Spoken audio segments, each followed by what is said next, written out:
देशाच्या आर्थिक राजधानीवर परंपरागत मित्र अर्थातच उद्धव ठाकरे सोबत नसताना आणि शिवसेना शिंदे गटाचं मुंबईत फार काही अस्तित्व नसताना मिळवलेला विजय आणि त्याचसोबत महाराष्ट्रातील 29 पैकी 25 महानगरपालिकांवर भाजपची सत्ता येणं हा काही फक्त योगायोग नव्हता, तर यामागे काही काळापासून असलेली मेहनत, पक्ष संघटन आणि नेतृत्व कौशल्य यांचाच तो परिपाक होता। हे यश भाजपला ज्यांच्यामुळे मिळालं त्या रवींद्र चव्हाणांना याचं श्रेय ते दिलंच पाहिजे। मात्र हे त्यांनी कसं साधलं, त्यांनी विरोधकांसह आपल्या मित्र पक्षांचंही पानिपत कसं केलं, यावर आधारित हा व्हिडिओ शेवटपर्यंत नक्की पहा। नमस्कार, मी अभिषेक गावंडे आणि तुम्ही पाहताय लेट्स अप मराठी। मुंबई महापालिकेवर भारतीय जनता पक्षाचा झेंडा फडकवण्याचा दिवस हा ऐतिहासिक अक्षरांत कोरला जाणार आहे, यात काही शंकाच नाही। ज्या महानगरात भाजपचा जन्म झाला तिथं आता या पक्षाचा महापौर बसणार हे आता जवळपास स्पष्टच झालंय। या विजयामागचे शिलेदार कोण असं जर विचारलं तर नक्कीच राज्याचे मुख्यमंत्री देवेंद्र फडणवीस यांच्या विकासाच्या दृष्टिकोनाला आपल्या नेतृत्व कौशल्यांच्या जोरावर भक्कमपणा देत प्रत्येक कार्यकर्त्याला आपणच उमेदवार असल्याचं वाटावं असं सूक्ष्म नियोजन करणारे भाजपचे प्रदेशाध्यक्ष अर्थातच रवींद्र चव्हाण।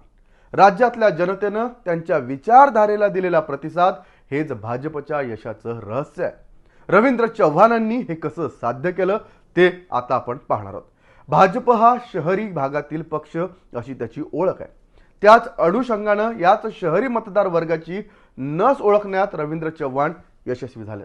जानेवारी 2025 मध्ये त्यांनी पक्षाच्या प्रदेशाध्यक्षपदाची धुरा स्वीकारली। राज्यात 1.5 कोटी प्राथमिक सदस्य नोंदणीचं उद्दिष्ट त्यांनी मनावर घेत यशस्वीपणे पूर्णही केलं। त्यांच्या याच प्रयत्नांमुळे भाजपला निवडणुकांत जनतेसमोर जाताना त्याची खूप मदत झाली। ही संघटन शक्तीच भाजपसाठी सर्वात मोठं शस्त्र ठरली। एक जमिनीवरील कार्यकर्ता ते पक्षाचा प्रदेशाध्यक्ष असा 25 वर्षांचा त्यांचा अनुभव आणि प्रवास असलेल्या चव्हाण यांनी सार्वजनिक बांधकाम मंत्री म्हणून काम करताना अख्खा महाराष्ट्र पिंजून काढला होता। त्यांच्या या कार्यकाळात त्यांनी जोडलेली माणसं हेच आज भाजपच्या विजयासाठी निर्णायक ठरलेत। महापालिका निवडणुकांचं सूक्ष्म नियोजन, उमेदवारांची योग्य निवड आणि सभांचं अचूक वेळापत्रक ही चव्हाणांची मुख्य रणनीती ठरली।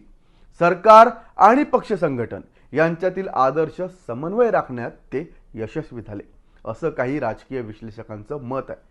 फडणवीसांनी महाराष्ट्राच्या विकासाचा अजेंडा लोकांपर्यंत पोहोचवला, तर रवींद्र चव्हाणांनी भाजपच्या विचारधारेला मानणारा मोठा वर्ग हा मतदानासाठी बाहेर काढला आणि तेव्हा शक्य होतंय जेव्हा एक प्रदेशाध्यक्ष आपल्या पक्षाची विचारधारा हे घरोघरी पोहोचवण्यात यशस्वी ठरतो।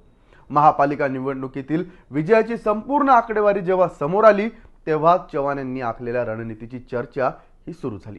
चव्हाण आणि त्यांच्या रणनीतीची व्याप्ती अधिक स्पष्टपणे महाराष्ट्राच्या लक्षातही आली। महाराष्ट्राच्या राजकारणातील एक मुरब्बी राजकारणी आणि नेतृत्व म्हणून आता रवींद्र चव्हाण यांचा उदय झालाय। भाजपच्या या यशामागे त्यांचाच खरा हात आहे असं म्हटलं तर वावगं ठरणार नाही। हा व्हिडिओ तुम्हाला कसा वाटला कमेंट करून नक्की सांगा। पाहत राहा लेट्स अप मराठी। सोशल मीडियाच्या भाऊ गर्दीत विश्वासार्हतेने चकाकणारे नाव म्हणजे लेट्स अप मराठी। सगळ्यांना, सगळ्या नागरिकांना ती स्पीच, ती लेट्स अप वरील मुलाखती म्हणजे विचारांचा खजिना। त्यानंतरच्या निवडणुकीमध्ये मला सोडून गेले। बातम्या केवळ वस्तुस्थिती सांगणाऱ्या, नो प्रोपोगंडा, फक्त जनतेचा अजेंडा।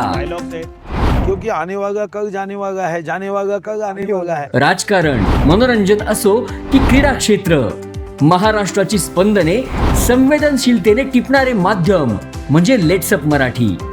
जगासोबत एक पाऊल पुढे राहण्यासाठी लेट्स अपचे ॲप, सोशल मीडिया आणि वेबसाईट सोबत कनेक्टेड रहा।